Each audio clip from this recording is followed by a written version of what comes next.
All righty. Good evening, everybody. Just kind of getting set up here. All right, welcome to the Hurley Investments Market View Commentary of July 17th, 2023. I'm your host today. I am not Kevin. This is Keeve. Good to be with you this evening. And yeah, let's just jump right into it. I like to say that. I like to say, let's just jump right into it. I think I say that every time, but this time I really mean it. So, obviously, Kevin had to deal with some family stuff, so I'm taking over tonight. So I'm glad to be with you, and he will take over my typical Thursday morning trade findings and adjustments webinar. So make sure to catch that one at Thursday 10 Mountain Standard Time. What do we want to go over today? All right. So have some stuff up from what Kevin talked about last time, going over some of the things that caused swings in the market or moved the market. Talked a little bit about China GDP. Some more stuff has come out as well, which they're missing their numbers. It should be closer to 9% instead of 6%.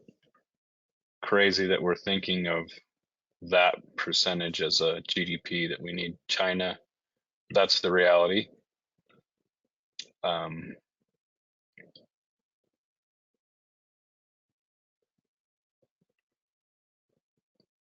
Let's see. He talked about Ford, Baidu, Meta, Square. We'll go over some individual stocks here in just a minute. It looked to me like our briefing market update was pretty much the same as I had gone over a couple weeks ago with you guys. In fact, we can pull it up a little bit. So I didn't bother putting it in. It basically was the same thing as we'd seen. They're talking about bonds and the slump in the yield and how that can help stock prices. And so I don't feel like we need to go over all that again.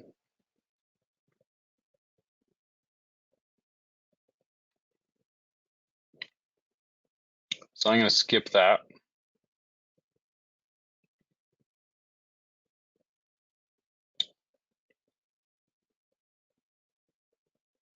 So the point to Kevin's last commentary,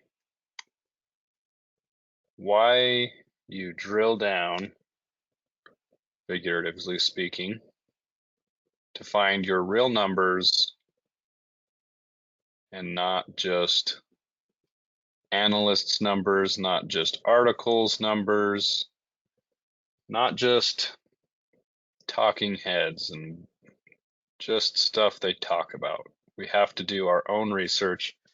You have to actually verify. And again, I would agree that educator, and what he means, I'm sure he went over that. All of the trading educations and stock market educations out there, they're focused on giving you an interesting story and bringing in subscribers, not necessarily digging down and giving you the real numbers, the real truth about companies, about everything. Because why would they do that? They don't have any recourse or any consequences for being wrong. Not really. But Kevin and I do. It can affect us directly if we fail to pay attention to the correct facts, the correct figures, the numbers of our companies.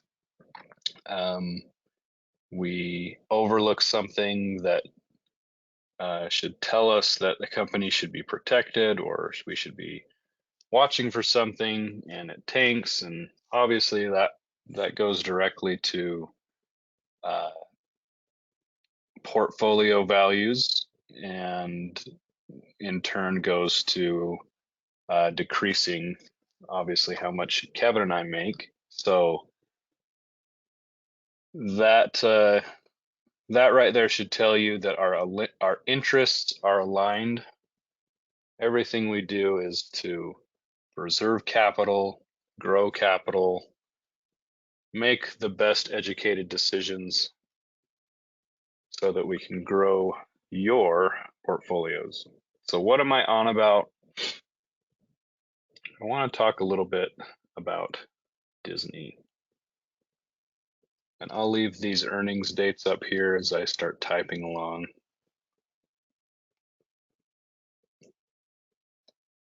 Disney.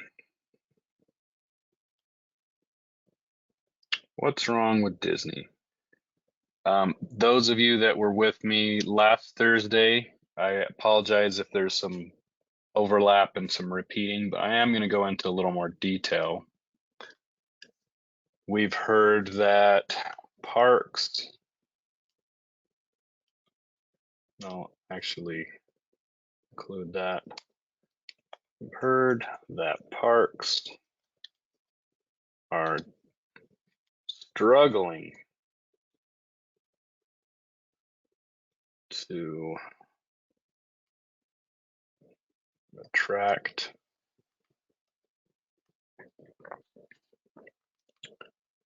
people.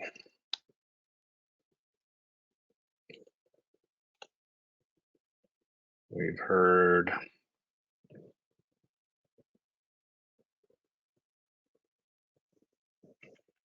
Disney is bleeding money.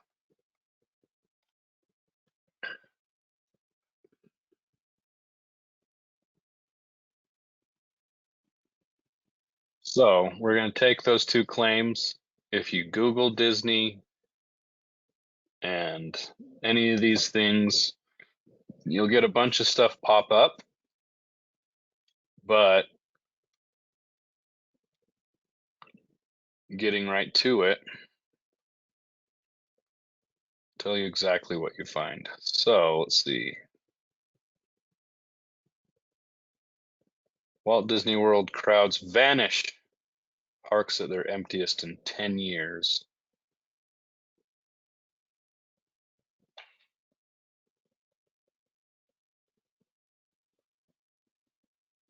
And they give these pictures of probably a picture of one part of the park at a lull where everybody's off doing something else, or some other part of the park, and makes it look very slow. Let's see, not that one, not that one. Here's the one I want. Another one. Disney World has a bigger problem than Ron DeSantis. People aren't going. New data shows that Disney World's crowds this summer are their smallest in years.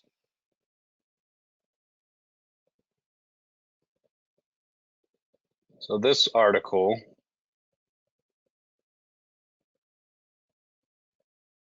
definitely aims more at the Disney World as opposed to Disneyland.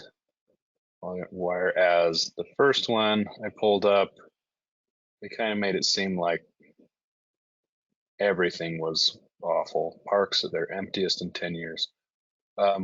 Spoiler alert, this is bullcrap. It's not true. They're not at their emptiest in 10 years. All right. Disney focused blogs have been tracking the foot traffic decline for months, posting pictures of near empty parks. Let's see who posted the, oh, That's where we get this.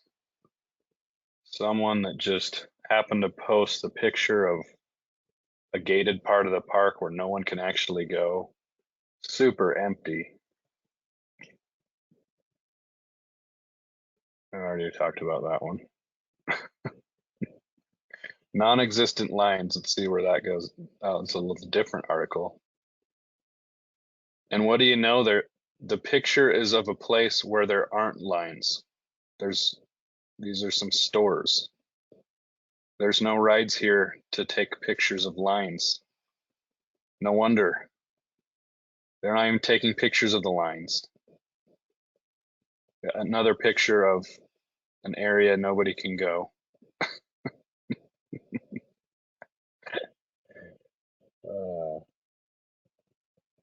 You gotta love this stuff.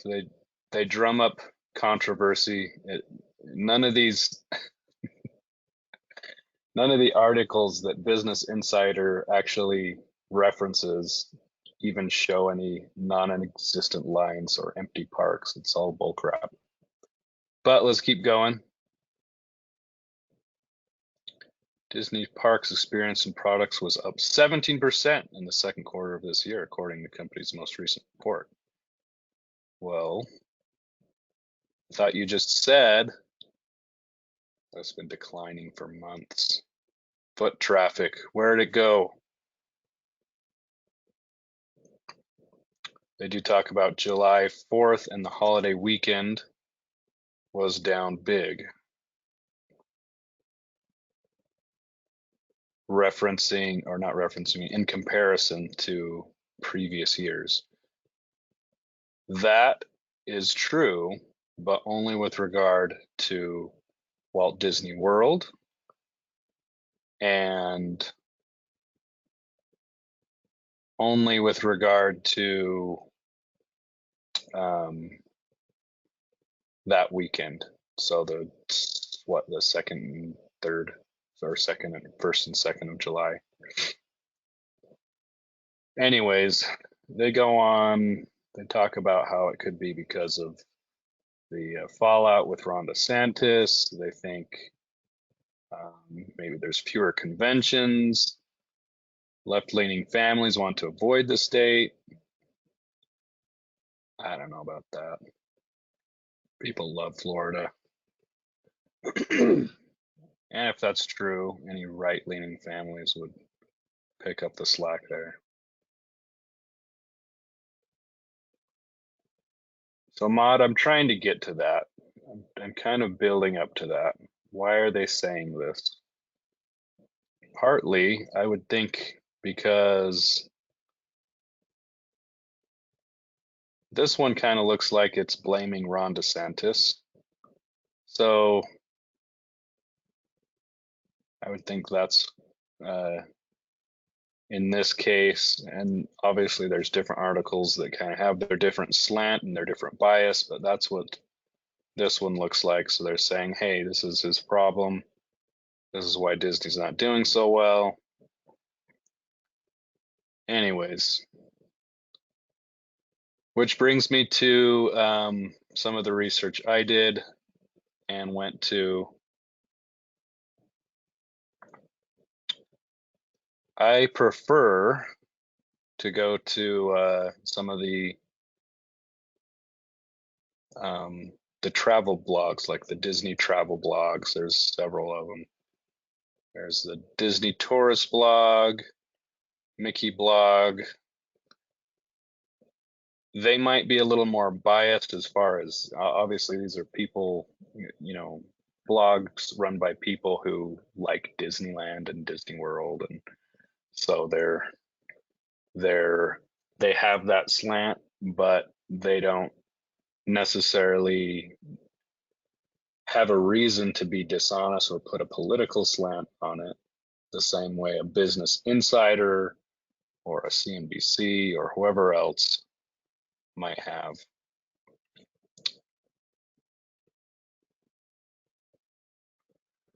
I'll get to that too, Russ.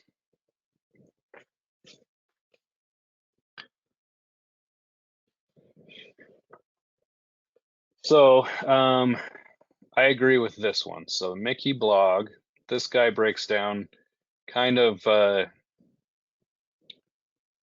what's happened, and this is a little bit older, end of last year, but it helps to. I agree with a lot of things he said based on what we've done on our number crunching. And he talks about how Wall Street has viewed Disney. So, talking about how Wall Street's opinion of the streaming has changed during the pandemic. Investors prioritized eyeballs. That was true for Netflix, as it explains down below. It achieved massive streaming subscriber growth at a stunning pace. Now the tide has turned. After a similar Netflix earning call 2 quarters ago, that company's stock crashed. That was, again, this is from last year, end of last year it was talking about.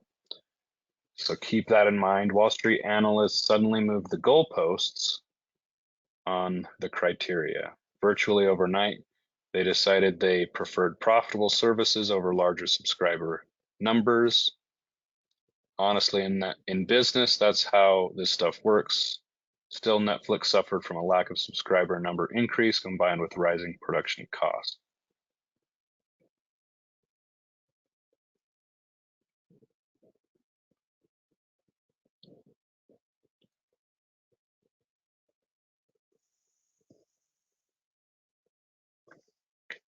Earlier, it talks about their CFO does talk about Chapek, but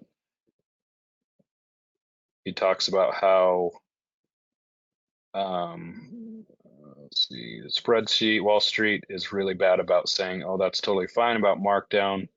Happen in the future, quarter year. See, that's not where I'm looking for. Then we reach that time frame and the losses show up on the balance sheet. Everyone panics and acts shocked. So he's talking about, and I guess I could go further back, but basically Disney took out lots of loan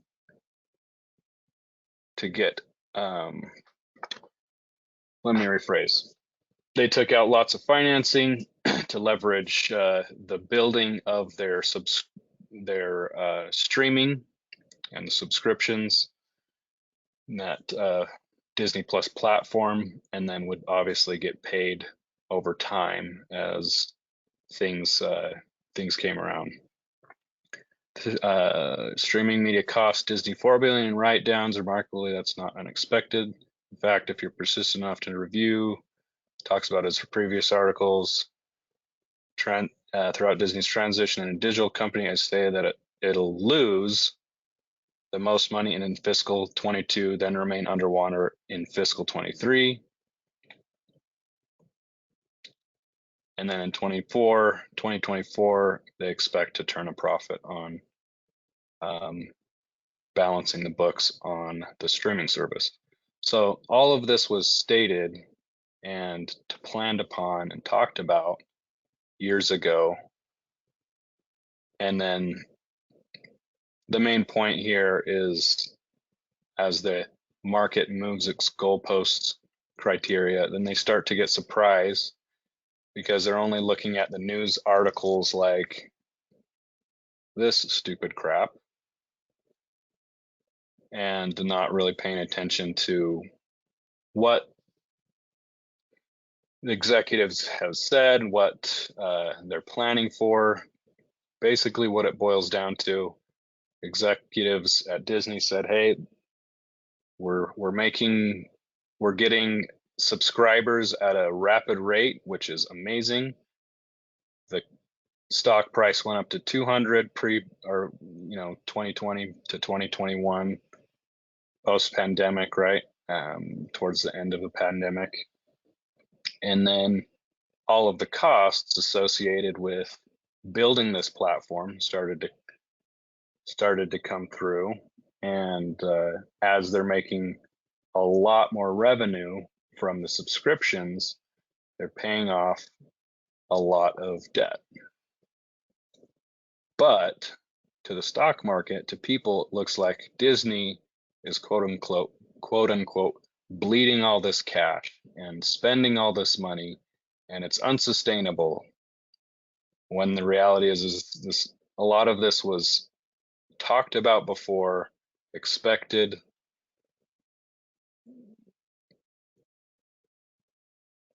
and the market is just a bit hypocritical. Talks about Bob Iger coming back. In math terms, Disney averaged a loss of $333 million per quarter on streaming in fiscal 22. Those numbers increased to nearly $500 million in the final quarter, which is 50% more. Coincidentally or not, that was the time when Disney Plus claimed its largest subscriber base, 164 million.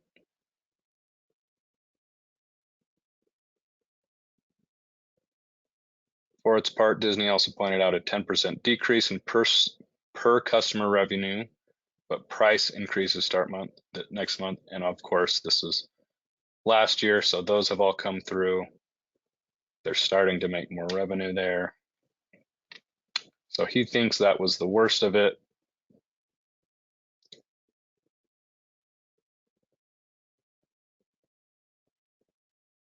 We can erase this one. Complete garbage. All right.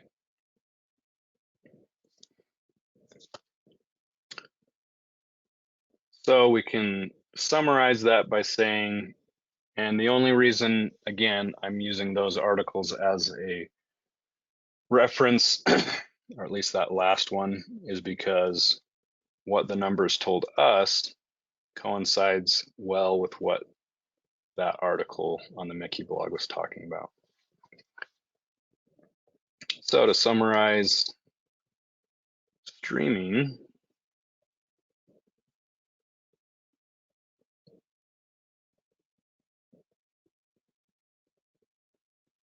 let's see, Disney Plus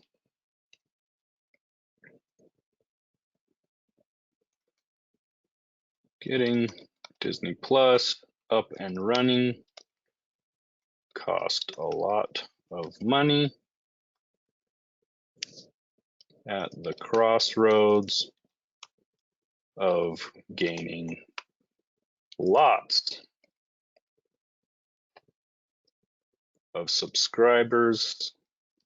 I'll just say subs,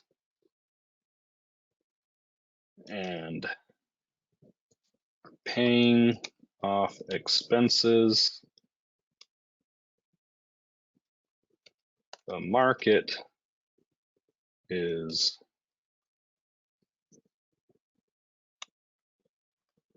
judging Disney a bit harshly.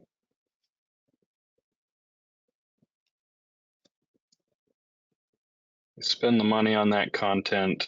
They spend the money on the program. They get all of the subscribers. Now they have to keep them. Subs have gone down a little bit, but that's kind of across the board with everybody. But they've done a good job holding on to everyone. So what's the other thing? All right, that brings me to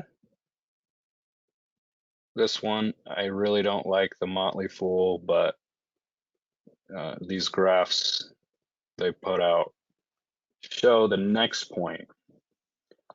So these are subscriber trends. You can see pretty much everything goes up. ESPN doing great. Man, recently they just gave a bunch of the talking heads on ESPN the hook, saving them millions of dollars, paying guys just for their name value. Those guys are out. I like it, but you can see everything's pretty much on an uptrend except for one thing. This guy, this puke green colored Disney Hotstar. What is Disney Hotstar? Hotstar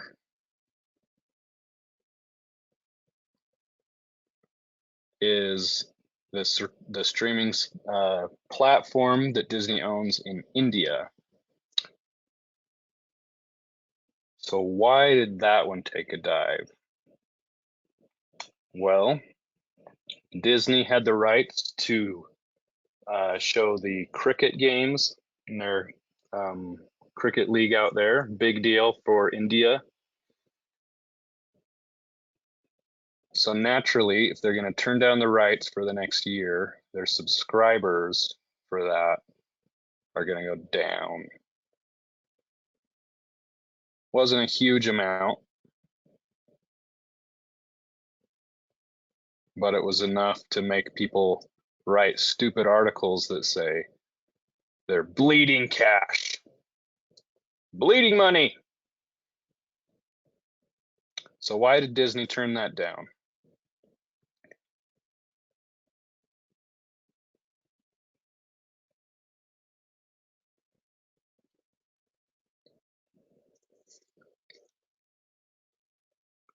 So I'll say subs are doing great, except on Hotstar.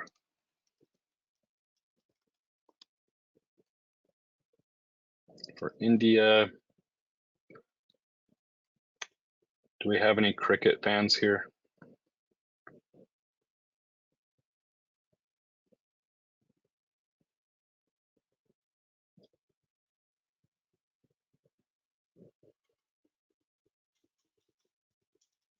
Because Disney turned down rights for broadcasting cricket.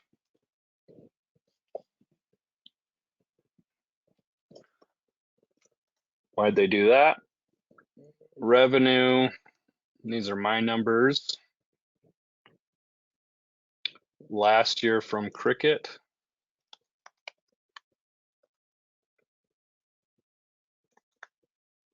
was 1.4 billion.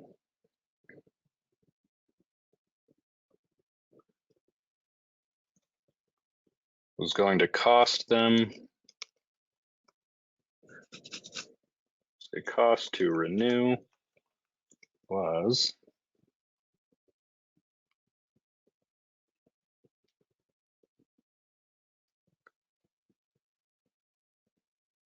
$2.6 billion.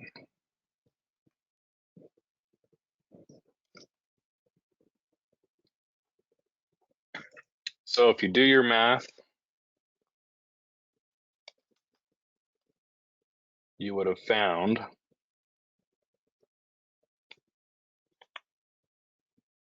they would have lost 1.2 billion just to keep those rights. Not worth it. My eyes, and apparently their eyes too. I think they still have some rights and advertising rights and some things related to the cricket stuff, but honestly, look how far that Hotstar has just come up so fast. And we have a little blip. We'll see how it changes. Had a little blip back here too.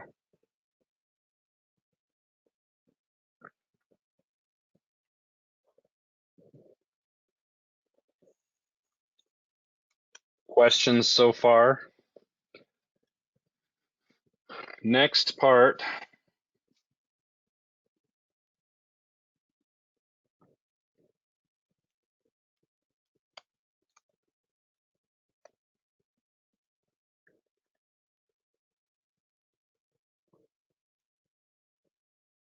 I'll put some quotations around this. Parks are damn near empty. But is that true? All right, so then we come to this little Disney tourist blog Why are their numbers important? Why do they matter? Well, because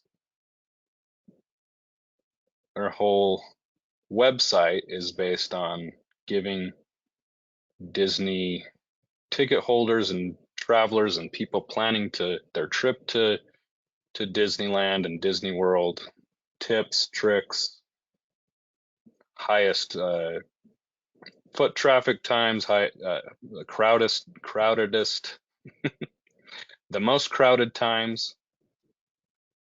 If I can figure out how to speak English. That way people can plan their trips. So they went through and talked about it.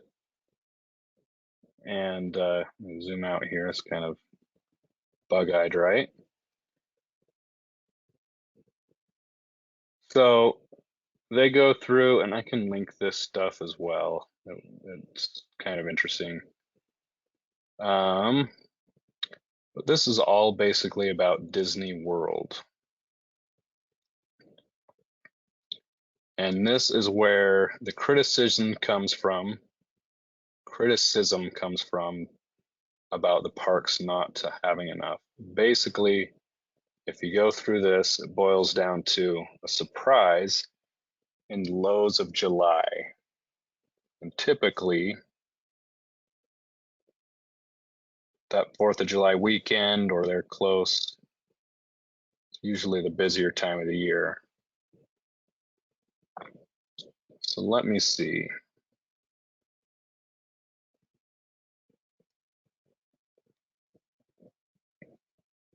So this is the full year. These are the average wait times on their rides. This is what gives us the best idea of how crowded or not Disney World is.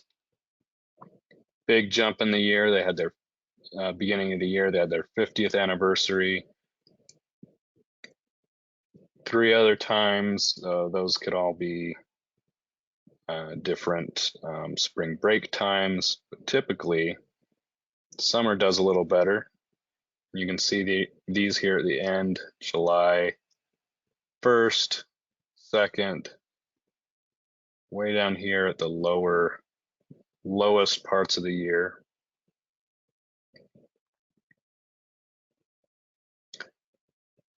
So let's see, get to the part where he talks about it more. Typically, highest days have been Mondays.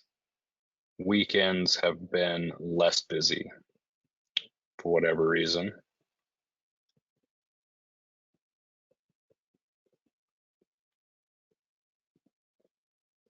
Just bear with me, guys. I'm trying to kind of pinpoint where I've been looking at. To summarize here, though, as surprising as those couple days were, here is the year for Universal Orlando. Just to compare,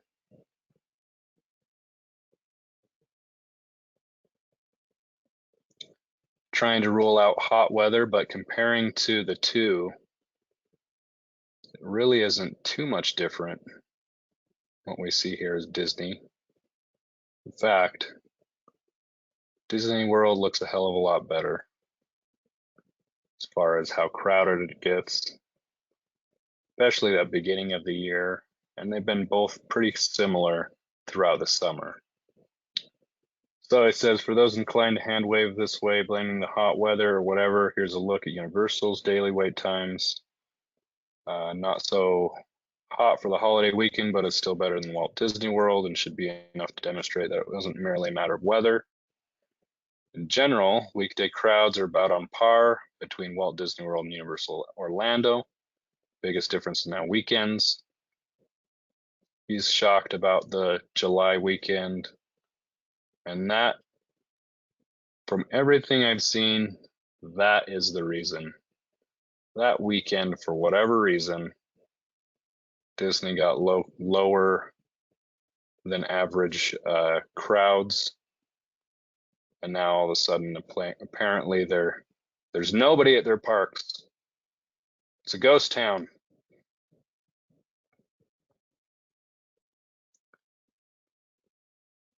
But as he compares it with Universal Orlando, it's hard to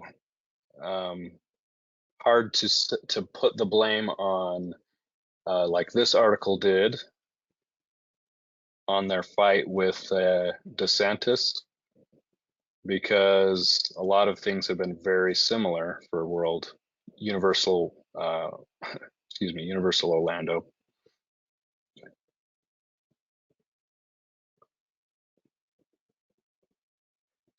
So they talk about how both parks are busting out their discount books, and the execs at both companies are seeing that, forecasting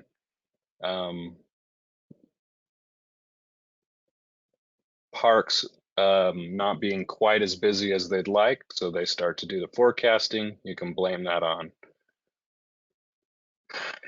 maybe a lot more people towards 21 and 22 going back to Disneyland, Disney World, and some of that kind of tapering off after that anticipation from being locked out on COVID.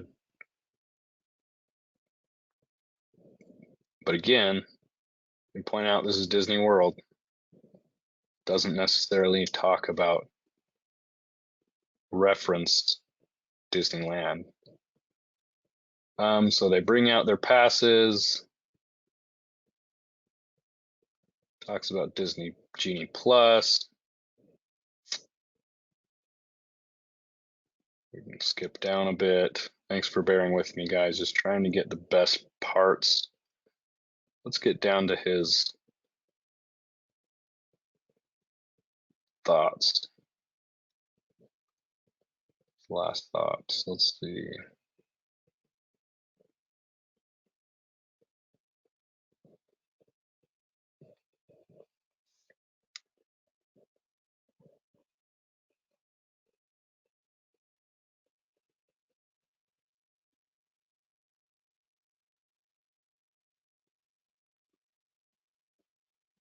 The summer season is still below average, indicative of a slowdown at Walt Disney World. From there, crowd levels will gradually decline in late July and early August before schools go back into session. What happens in the off season is anyone's guess. Early fall is always some degree slow, but it's possible all for the discounts could buoy bookings. That's just his forecasting. Trying to find where he compares more with Orlando. Okay, I think this is it. This year, travel demand has remained resilient. Many of those with more money are looking internationally where they benefit from a strong dollar. Tight budgets are looking to beaches, US parks, other cheaper destinations. He's just guessing as to why the demand is a little bit down on Walt Disney World. That's all spitballing with no supportive evidence, but I don't know how else you explain the drops at both Walt Disney World and Universal Orlando, with increases for travel as a whole. Tourists are certainly still visiting those destinations, but probably for fewer days on average, while spending less, and also doing more in Central Florida along the coasts that cost less.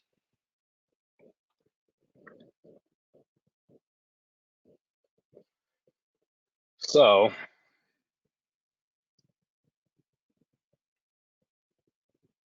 this turns me now to the latest Disney earnings report. I was reading through this again. They're talking about their parks results. At our domestic parks, and results were slightly unfavorable to the prior year quarter, as a decrease at Walt Disney World was largely offset by growth at Disneyland Resort. So this is confined mainly to Walt Disneyland Resort. But guys, they still beat their numbers overall. Increase in cost was primarily due to inflation, higher costs associated with new guest offerings. Higher results at Hong Kong Disneyland Resort reflected more operating days in the current quarter due to COVID-19 closures in the prior year quarter. So, and they talked about Paris as well. All of these had been growing, getting people back in the parks, and they're just a note that Hong Kong and the Shanghai resort, not Beijing, are definitely coming back. Those ones are a little lower, obviously, as they were shut down for a longer time. But that's only good news as those come back as well.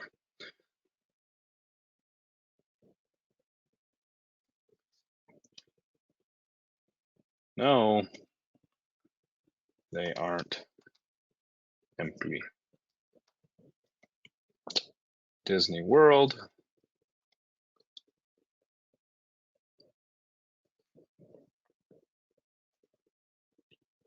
had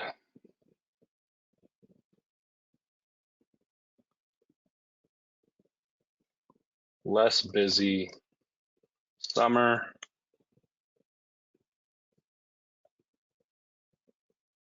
as people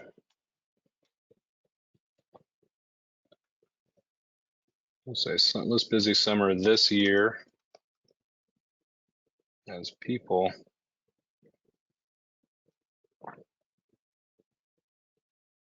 came flocking back the 2 prior years.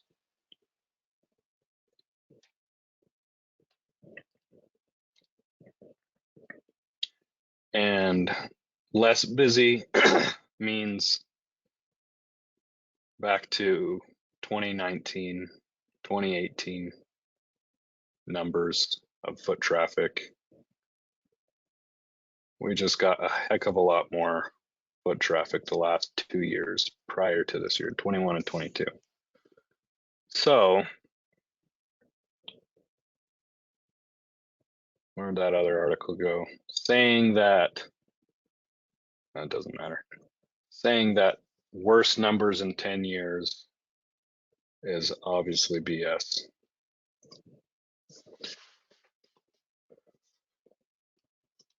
Disneyland, California has been ridiculously busy still. So for whatever reason, the small blip and a little bit less traffic in Disney World, for whatever reason, is confined to Disney World and not nearly as bad as some of those articles were talking, and it certainly doesn't have anything to do with Disneyland California, which is just crazy. I talked about with those of you back on my Thursday morning webinar. We just went through the process of getting the Halloween special bash tickets. They call it the Oogie Boogie Bash over at Disneyland, and it's separate from their park tickets, and you have to be an online waiting queue. I was on that queue all damn day while I worked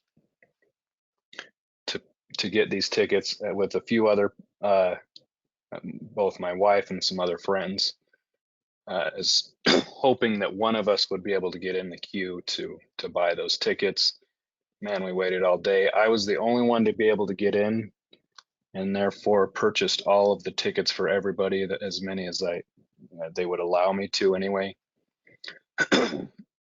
And pretty much every date, every night that they had available for that party, that Halloween time party that they do, all those dates that were available, the only one that was available was the earliest one in towards the beginning of September. And geez, I barely got those ones. So if I can put your worries a bit at rest there. Hopefully that gives you a little something. I'm gonna just put these couple of links down so you guys can read through. Obviously, I did my best summarizing some of those points, but definitely check these out. It explains a little bit why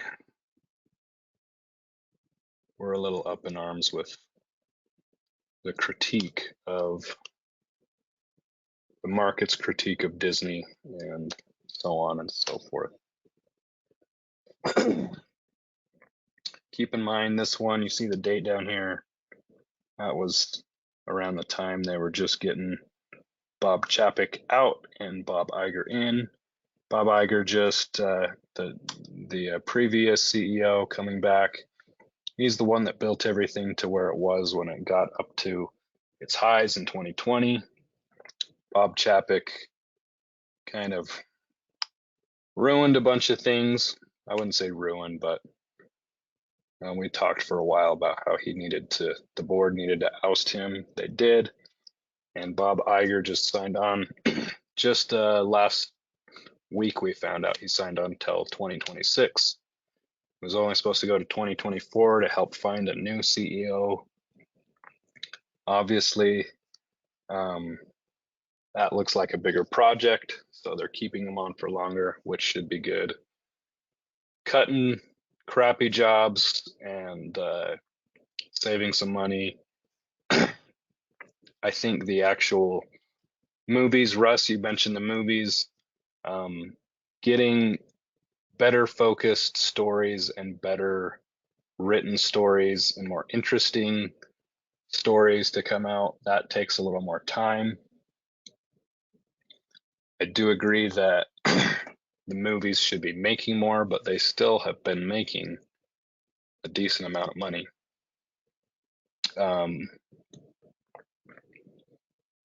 Opening weekends have not been great, and that's where that claim comes from, that they're just losing money hand over fist on their movies. That's sorry, my throat's getting a little dry. But a lot of that is just the opening weekend they didn't do as well, but over time they have made some good money on those movies over the last year.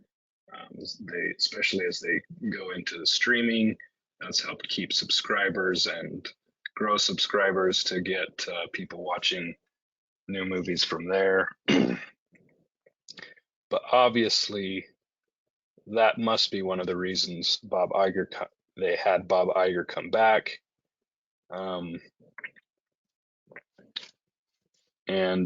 Yeah, that part just takes a little more time, and hopefully we'll see the fruits of that in the next couple of years as some of these some of these new movies come out. Guys, are there any thoughts or disagreements or other things you'd like me to talk about with regard to Disney and some of these things?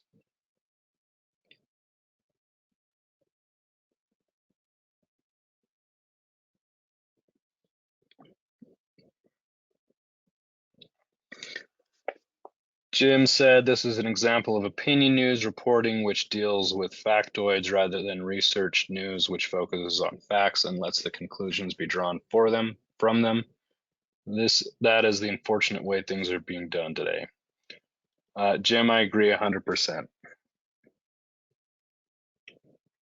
Part of it is partisan politics and trying to throw Disney in with the Targets and Bud Light thing, which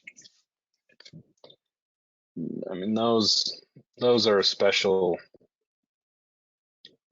problem that they've created for themselves. And I'm not going to go into it, but I'm sure you guys know all about it. But I wouldn't throw Disney anywhere near that. Do I wish their movies were less woke? Yes.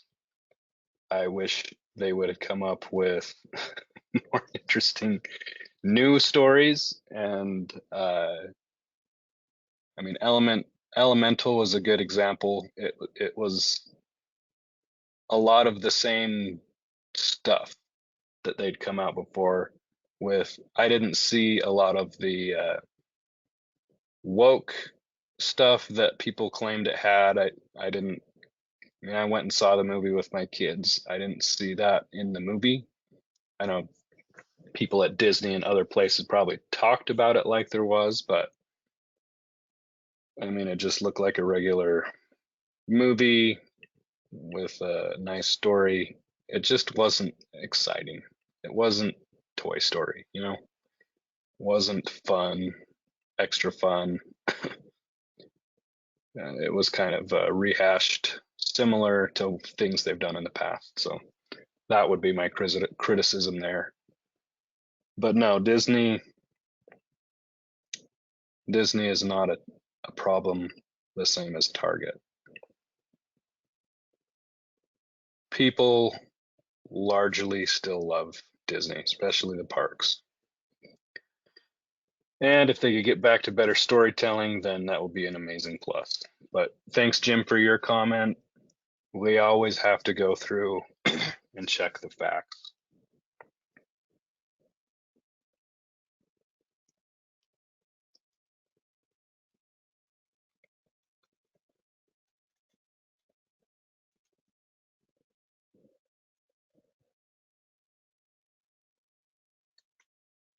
You always need to check the numbers in actual earnings reports.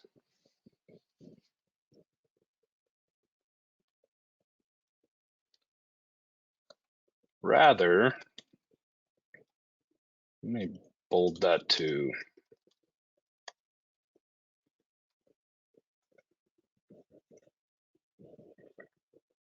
And I'll take your verbiage there, Jim. Trusting rather than trusting opinion news coverage.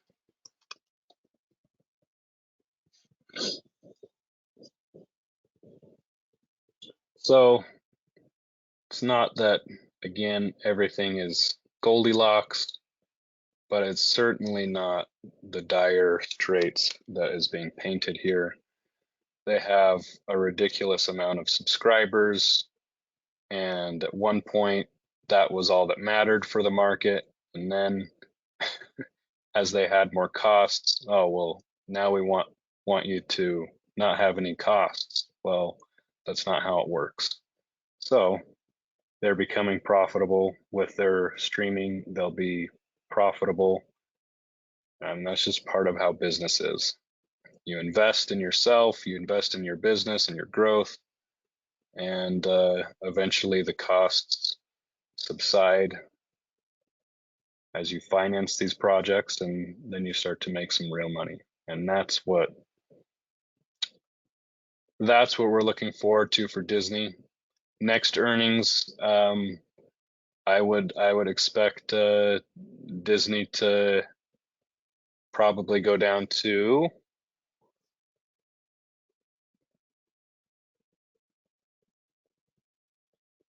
about 75. I think we'd have to go out to longer. And then you'd have to go even back past 2020. But that's as Kevin and I had talked, 80 would probably be the next.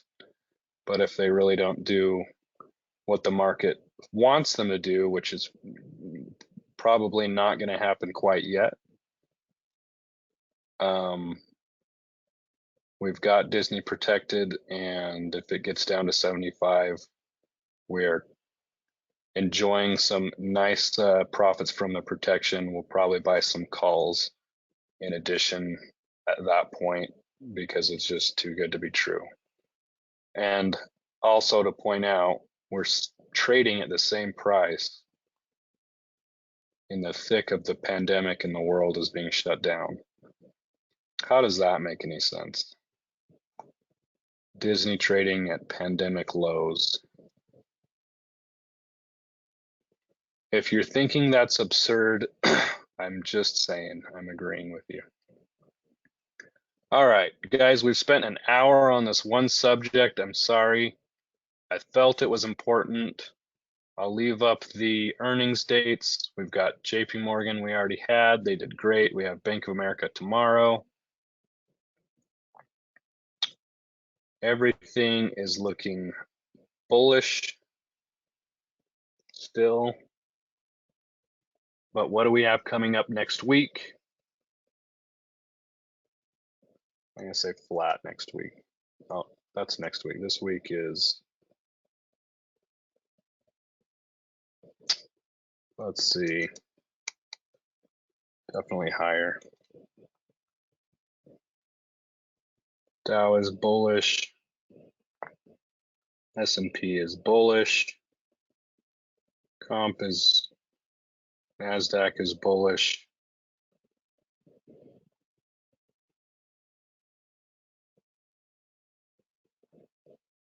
Where will S&P end July 2020? I still think we could pare back a bit.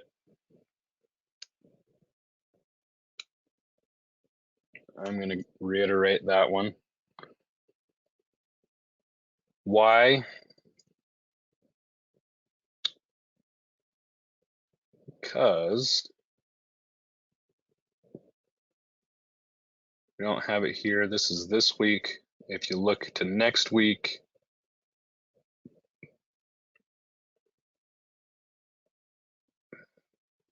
July 24th through 28th, we have a rate decision on the 26th that could derail the market optimism a bit as they do a rate hike once again. So we don't necessarily have to be looking to protect for the rate decision, as this is all through earnings period. We've got starting to get everything protected. Disney's protected 90 or 89, depending on for those of you who came over Schwab before or after a certain point, we had gotten those on. And then let's see, Ford down 4% today, and we had protected back a couple days ago up at 15. So we're enjoying some nice profit in our put protection on Ford, thankfully. Love to see that. Baidu, we haven't quite protected yet because it's still fighting around that 150-ish level. We have earnings later in August. So trying to find the balance between waiting that time to get closer to earnings to protect, as well as make sure we're protecting before this, if it just can't seem to stay above 150. So we're keeping our eyes on that one. Meta, we got protected, not looking to roll. Well, so our thought process on Meta is we'd gotten 305s on today, which is where it traded for most of the day before it popped up towards the end, up to 310, which sounds like a lot, but I mean, that's a $300 stock. And the chart makes it look small, even though it's not. But the idea is if we continue to have a run into earnings, we're happy to be rolling those puts up if we have to, in exchange for having a bit of protection for some profits, some amazing profits over the last 6 months. Meta has kicked trash. Let's see. What else? JP Morgan, already talked about. Under Armour, that one popped up off of the 50-day, so we're still waiting on when we protect again for Under Armour for earnings. And Boeing, Boeing we have protected at 215. So making a nice amount last couple days for Boeing protection. And that's pretty much it.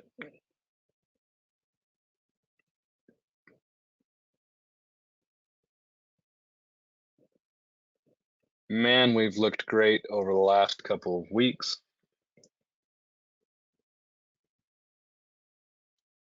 Love to see the run on so many things. Earnings, we got Schwab. I hope they absolutely choke. We've got, what is the oil company? Haas. Someone help me out. We've got LMT, Lewis, I was at Lewis Machine and Tool Company. That is also an LMT, but it's not this LMT. Jim, you know what LMT is. Lockheed Martin.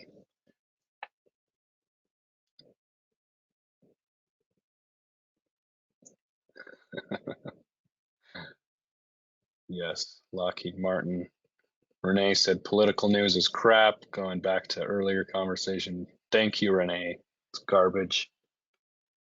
Interactive brokers, basically a bunch of financial ones. Got IBM, Halliburton. That's what I was thinking. Hasbro is not an oil stock. It's Hasbro. Toys, dummy. Goldman Sachs. Merrill, let's see. What is MS? I always forget the other. Morgan Stanley. Those jerks that bought E-Trade. That's right. Forgot about those guys. Johnson & Johnson Thursday, some more financial stocks. Key, Capital One, Newmont Mines, the digging for gold. Friday, we've got American Express and Schlumberger. DR Horton Thursday, another one of note we've followed in the past and invested in. And then as far as economic reports, we've went over the most important, but that's not until next week.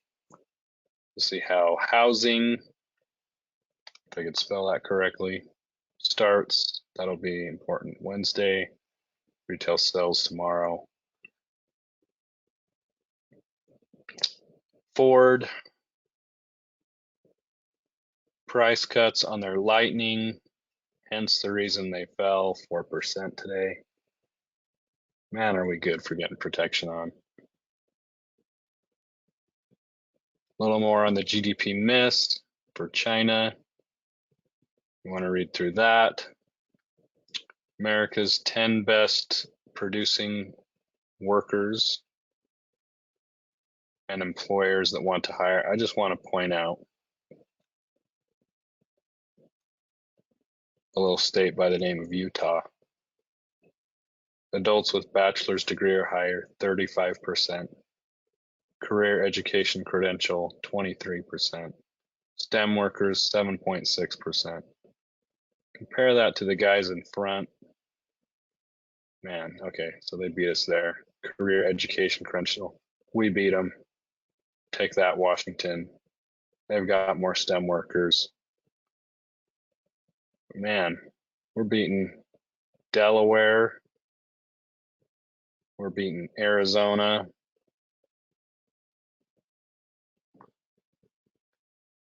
Texas. I don't even know why these guys are 2-1 and ahead. I'm a bit biased on Utah. I apologize. All right, guys, that's it for me. Thanks for letting me blabber on about all of this wonderful stuff. Any last thoughts or questions that I can go over?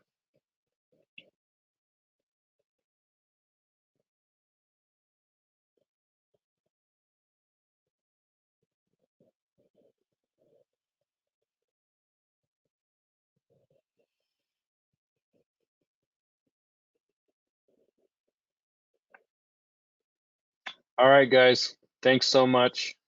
Thanks for joining me. We will talk to you next time. Again, Kevin will be at the Thursday morning meeting. Encourage you to join that one, and we will see you next time. Take care.